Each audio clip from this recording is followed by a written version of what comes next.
नमस्कार, बहुत स्वागत है आपका। आप देख रहे हैं बीपी गंगा और आपके साथ हूं मैं दीप वाफिला। वक्त हो गया प्रदेश 360 का। आगे बढ़ते हैं, सबसे पहले बड़ी खबर है, सोनेलाल जयंती आयोजन को लेकर अपना दल में घमासान मचा हुआ है। ये बड़ी जानकारी इस वक्त की है।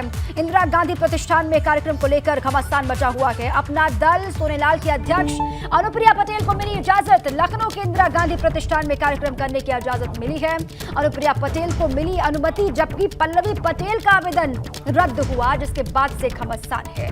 पल्लवी पटेल ने पुलिस कमिश्नर से मिलकर शिकायत की है। पूरे मामले की बड़ी जानकारी आपके सामने है। बड़ी खबर इस वक्त की, लखनऊ के इंदिरा गांधी प्रतिष्ठान में अनुमति ना मिलने को लेकर पल्लवी पटेल नाराज दिखाई दे रही हैं। अनुप्रिया पटेल को अनुमति मिल गई है, इजाजत मिल गई है, लेकिन पल्लवी पटेल को अनुमति नहीं मिली। कल सोनेलाल पटेल की जयंती है और जयंती के लिए कई आयोजन शहर में होने हैं। पल्लवी पटेल, उनकी बेटी, भी आयोजन करने जा रही हैं, लेकिन प्रशासन की तरफ से उनके किसी भी आयोजन को अनुमति नहीं दी गई है। पल्लवी पटेल हमारे साथ हैं। पल्लवी जी, क्या कार्यक्रम आपने तय किया था, क्या होना था और परमिशन क्यों नहीं मिली? देखिए, डॉक्टर सोनेलाल पटेल जी की विचारधारा को लेकर चलने वालों में से हम हैं और उनके गुजर जाने के बाद लगातार हर वर्ष उनकी जयंती और उनका परिनिर्वाण दिवस हम बड़े धूमधाम से मनाते आए हैं। और ऐसे में इस बार भी हम राजधानी में उस कार्यक्रम का आयोजन कर रहे थे। सबसे पहले हमारा रविंद्रालय बुक हुआ, वो कैंसिल किया गया। फिर हमने दूसरा प्रेक्षागार विश्वरैया उसको बुक कराया, वो कैंसिल किया गया। उसके बाद इंदिरा गांधी प्रतिष्ठान हमने बुक कराया, उसको कैंसिल कर दिया गया। तो इस संबंध में मैं एसआई से लेके अभी कमिश्नर ऑफ पुलिस से मिल के आ रही हूँ और मैंने बोला कि मेरे कार्यक्रम की जगह को कैंसिल करने का आधार क्या है। तो मुझे आधार कोई नहीं बता पा रहा। नीचे से लेके ऊपर तक का अधिकारी मुझे ये बोल रहा है कि ऊपर से प्रेशर है कि जनता ने आपको भारी भरकम वोट दे करके न्याय की कुर्सी पे बैठाला है, तो मेरे साथ अन्याय क्यों हो रहा है? मेरा दोष ये तो नहीं हो सकता कि मैंने अगर ऊपर वाले को हरा दिया तो आप मुझे अपने कार्यक्रम भी नहीं करने देंगे। आप मुझे रोक नहीं सकते। अगर मेरा जुर्म ये है कि मैंने ऊपर वाले को हराया है तो कल मेरे कार्यक्रम को रोक करके मैं उससे बड़ा वाला कार्यक्रम यहाँ पर जुर्म करने वाली हूँ। आप मुझे रोक लीजिएगा। तो पल्लवी पटेल साथ में थी, उनका कहना है कि उनके पिता का ही कार्यक्रम नहीं है, ये एक बड़े कमेरा समाज का कार्यक्रम है, पटेल समाज का कार्यक्रम है और वो पुरोधा थे। पिताजी सोनेलाल पटेल पुरोधा थे, इसलिए पूरे समाज के लोग आएंगे और अगर कार्यक्रम की अनुमति नहीं मिलती है तो उसके परिणाम भी कल देखने को मिलेंगे। कार्यक्रम होकर रहेगा। कैमरा से राजू के साथ विवेक त्रिपाठी, बीपी गंगा, लखनऊ। अब चलिए आगे बढ़ते हैं। उत्तर प्रदेश को जल्द ही 5 नए हवाई अड्डों की सौगात मिलने वाली है। जी हां, आज 5 नए हवाई अड्डों के संचालन और प्रबंधन के लिए एयरपोर्ट अथॉरिटी ऑफ इंडिया और यूपी सरकार के बीच एमओयू हो गया है। एयरपोर्ट का काम यूपी सरकार करवाएगी और इस दौरान सीएम योगी ने कहा कि ये एयरपोर्ट ऐसे क्षेत्रों में बनाए जा रहे हैं जो विकास की दौड़ में किन्हीं कारणों से पीछे छूट गए थे। एयर कनेक्टिविटी होने से इन क्षेत्रों के विकास को नए पंख लगेंगे, नए आयाम मिलेंगे।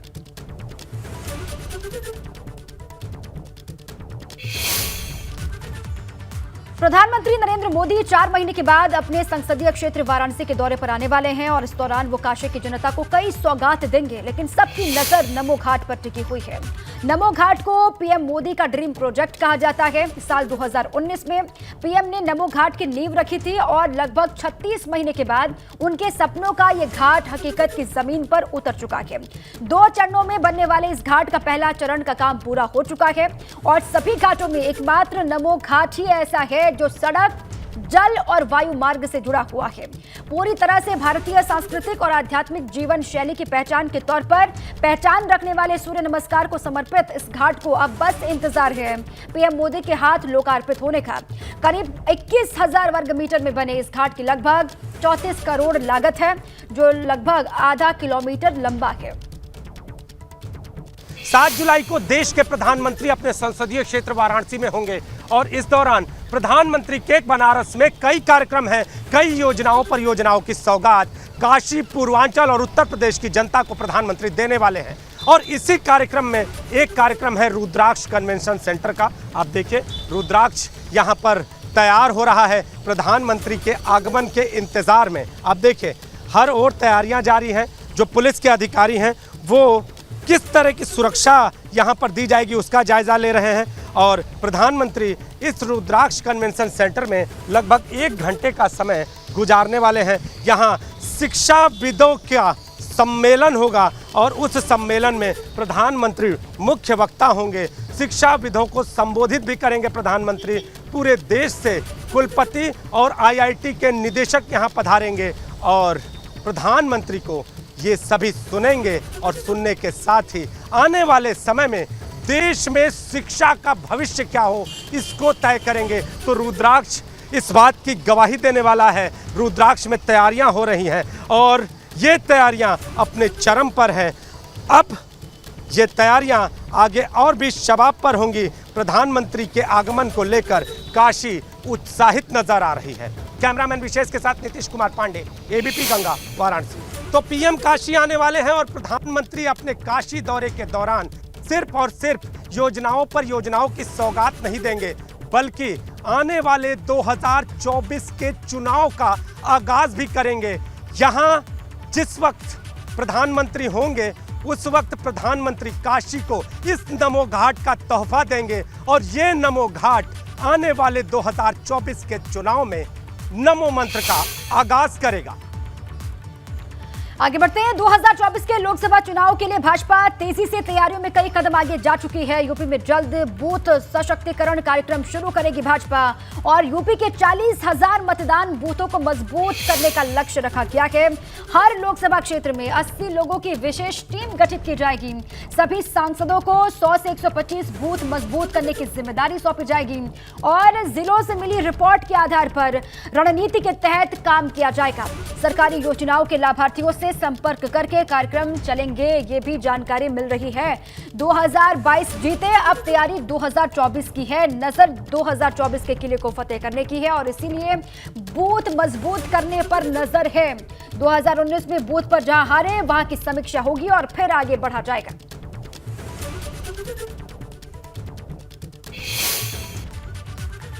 और अब बात नुपुर शर्मा को लगी सुप्रीम कोर्ट से फटकार की। राहत के लिए नुपुर शर्मा ने देश की सबसे बड़ी अदालत का दरवाजा खटखटाया, लेकिन राहत की जगह सुप्रीम कोर्ट ने जमकर खरी खोटी सुना थी, जिसके बाद एक बार फिर से सियासी संग्राम शुरू हो चुका है।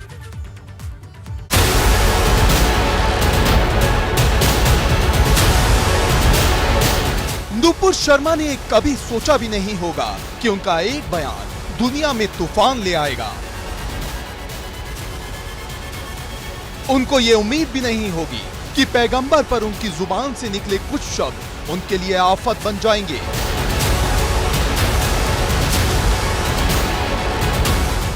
एक बयान से शहर शहर हंगामा हुआ, फिर पार्टी से कार्रवाई हुई और अब देश की सबसे बड़ी अदालत ने भी राहत देने से इनकार कर दिया है, बल्कि सख्त लहजे में फटकार भी लगाई है।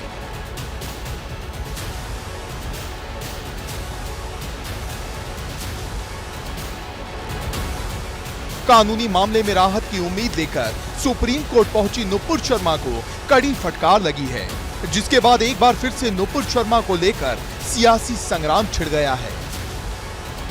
नुपुर शर्मा को राहत तो नहीं मिली, लेकिन सुप्रीम कोर्ट ने कड़ी फटकार जरूर लगा दी और हिदायत देते हुए कहा है, नुपुर शर्मा ने देश में भावनाओं को भड़काया। देश में जो हो रहा है उसके लिए नुपुर शर्मा जिम्मेदार है। उदयपुर की घटना के लिए भी नुपुर शर्मा जिम्मेदार है। नुपुर शर्मा को पूरे देश से टीवी पर माफी मांगनी चाहिए।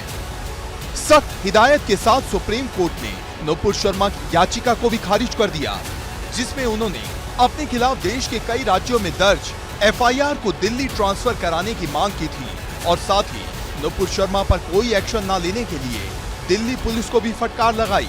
और अब देश की सबसे बड़ी अदालत के इस बयान से सियासी पारा चढ़ गया है। लगातार विपक्ष की तरफ से भाजपा पर हमलों की बौछार शुरू हो गई है। जब तक देश में और दुनिया में न्याय है, तब तक देश को और दुनिया को कोई नुकसान होने वाला नहीं है। और अगर देश और दुनिया को कोई बचा सकता है तो सिर्फ न्यायिक प्रणाली ही बचा सकती है, इंसाफ का रास्ता ही बचा सकता है। चाहे वो इंसान हो, इंसानियत हो, मानवता हो, तहजीब हो, धर्म हो, मजहब हो, मजहबी रिवायात हो, मजहबी रिश्ते हों। क्योंकि सियासतदानों के पास अपने अपने एजेंडे हैं, उनके पास अपना इंटरेस्ट है, अपने नफ़े और नुकसान के मंसूबे हैं। हम प्रधानमंत्री से अपील कर रहे हैं कि आप सिर्फ नुपुर शर्मा के प्रधानमंत्री नहीं हैं, आप देश के 133 करोड़ जनता के प्रधानमंत्री हैं, जिसमें 20 करोड़ के करीब मुसलमान भी हैं। आपको ये भी देखना पड़ेगा। तो हम प्रधानमंत्री से पूछना चाह रहे हैं कि नुपुर शर्मा को कब तक बचाएंगे, क्यों नहीं अरेस्ट करवाते आप, और उन पर जो आईपीसी सीआरपीसी का सेक्शन लगता है उसके मुताबिक कार्रवाई करें। कब तक बचाएंगी भाजपा? भाजपा बचा रही है नुपुर शर्मा को। कि जो उदयपुर की घटना हुई इसी वजह से हुई, कानपुर की घटना इसी वजह से हुई। वो राष्ट्र से, पूरे भारतवर्ष से टीवी पे जाएं और क्षमा याचना करें, माफी मांगे जो बयान उन्होंने दिया है। तो माफी सिर्फ नुपुर शर्मा जी को नहीं मांगनी चाहिए, माफी भारतीय जनता पार्टी के सर्वोच्च नेतृत्व को मांगनी चाहिए कि अपनी कमियां छिपाने के लिए उन्होंने सारे देश में आग लगाने का वातावरण बनाने दिया अपने अधिकृत प्रवक्ता को। इस मामले पर बसपा प्रमुख मायावती ने भाजपा पर इशारों में हमला बोला और ट्वीट कर कहा, सुप्रीम कोर्ट की सख्त टिप्पणी कुछ के लिए जरूरी सबक है, देश को हिंसक माहौल में झोंकने वालों के लिए सबक है। कुछ लोग देश को सांप्रदायिकता की आग में झोंककर राजनीति चमकाते हैं। दरअसल नुपुर शर्मा ने पैगंबर मोहम्मद को लेकर जो बयान दिया, उससे यूपी से लेकर महाराष्ट्र तक देश भर में बवाल हुए थे, जिसका नतीजा कानपुर और प्रयागराज हिंसा के रूप में सबके सामने है। और उसी बयान की वजह से उदयपुर में वारदात को अंजाम दिया गया। हालांकि अब सुप्रीम कोर्ट से फटकार के बाद नुपुर शर्मा की मुश्किलें बढ़ चुकी है और अब देखना होगा सुप्रीम कोर्ट की टिप्पणी पर नुपुर शर्मा का अगला कदम क्या होगा। Bureau report, ABP Ganga.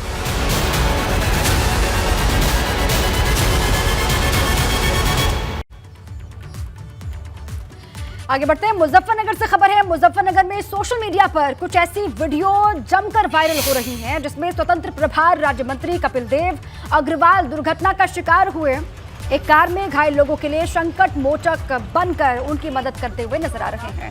दरअसल शुक्रवार की सुबह राज्य मंत्री कपिल देव अग्रवाल अपने एस्कॉर्ट के साथ लखनऊ से वाया सड़क मुजफ्फरनगर लौट रहे थे और इसी दौरान खतौली कोतवाली क्षेत्र स्थित नेशनल हाईवे 58 पर मंत्री के काफिले से आगे चल रही एक क्रेटा कार अचानक से सड़क पर अनियंत्रित होकर के पलट जाती है, जिसके चलते मंत्री ने अपना काफिला रुकवाकर कार सवार घायलों की मदद करते हुए उन्हें अपने एस्कॉर्ट की गाड़ी से मेरठ अस्पताल में भर्ती करवाया, जहां मंत्री जी घायलों का हालचाल जानने के लिए पहुंचे।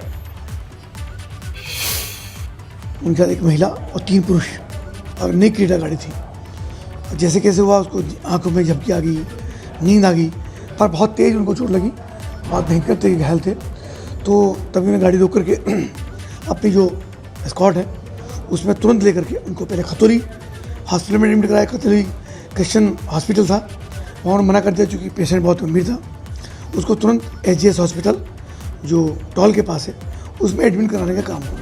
हमारी नैतिक जिम्मेदारी भी है, जनप्रतिनिधि होने के नाते भी, मानवता के नाते भी उनको लगाया तो कम से कम उनको तुरंत प्राइमरी स्टेज पे उनको ट्रीटमेंट मिला और वो काफ़ी ठीक।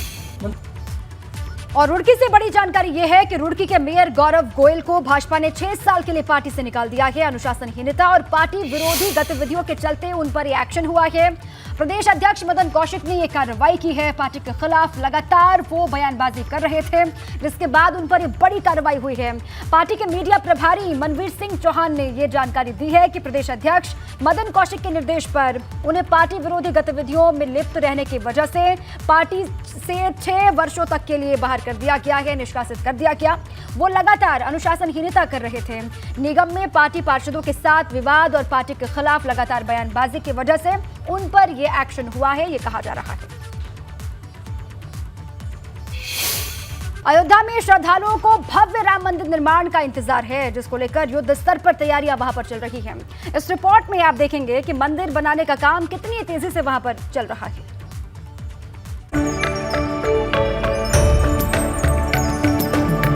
दिव्य अयोध्या में प्रभु श्री राम के भव्य राम मंदिर निर्माण की तैयारियां तेजी से पूरी हो रही हैं। इस संकल्प को कैसे साकार किया जा रहा है, झलक आपको दिखाते हैं। ये राम मंदिर परिसर का वो राम कथा कुंज है जहां 100 से ज्यादा मूर्तियां लगेंगी। ये मर्यादा पुरुषोत्तम की जीवन यात्रा के हर पहलू का परिचय भक्तों को करवाएंगी। कारसेवकपुरम में 8 साल पहले बननी शुरू हुई इन मूर्तियों में महाराज दशरथ के पुत्रेष्टि यज्ञ से लेकर श्री राम के जन्म, वनगमन और रावण से हुए धर्म युद्ध का मूर्ति कला से चित्रण किया गया है। यहाँ बनने वाली मूर्तियां अब करीब करीब बनकर तैयार हो चुकी हैं। 2024 में जनवरी तक श्रद्धालु यहाँ दर्शन भी कर सकेंगे। राम मंदिर का चारों तरफ लगाएंगे। अच्छा। हाँ, ये एक प्रसंग है। राम का कौशल्या की गोद में राम। अच्छा। और ये है जब थोड़ा बड़ा हो गया तो ये गुरु घर में आ गया, वशिष्ठ मुनि के आश्रम में आके। ये यज्ञ भी कर रहे हैं, क्या है ये यज्ञ? यज्ञ कर रहा है ये माने वशिष्ठ मुनि है, वशिष्ठ मुनि के आश्रम में आए तो ये शिक्षा लेने के लिए। श्री राम जन्मभूमि मंदिर बनने के साथ चौतरफा विकास का इस तरह खाका खींचा जा रहा है कि अयोध्या को धार्मिक राजधानी के रूप में विकसित किया जा सके। इसी के तहत अयोध्या में वैदिक स्वरूप में नव्य अयोध्या का निर्माण किया जा रहा है। इस कवायद को पूरा करने के लिए पहले चरण में 1194.32 एकड़ जमीन का अधिग्रहण किया जा चुका है, जिसमें विभिन्न प्रक्रिया के जैसे हमारे प्रकरण हैं, जैसे आवासीय हैं, होटल है, धर्मशाला है। तो इन सब चीज़ों के लिए उन्होंने अपने प्लॉट्स वगैरह प्लानिंग करी है, जिसमें खूब चौड़ी सड़कें होंगी, सब ग्रीन्स होंगे, सारी फैसिलिटीज़ अवेलेबल होंगी, रेजिडेंशियल के भी अवेलेबल होगा। तो वो सब चीज़ों को ध्यान रखते हुए उन्होंने पूरा अपनी प्लानिंग करी है। मतलब वर्तमान अयोध्या और नई अयोध्या के बीच इस तरह समन्वय बनाया जाएगा कि मौजूदा अयोध्या आध्यात्मिक नगरी के रूप में विकसित होगी तो नई अयोध्या आधुनिक और युवाओं को आकर्षित करने वाली होगी। Bureau report, ABP Ganga.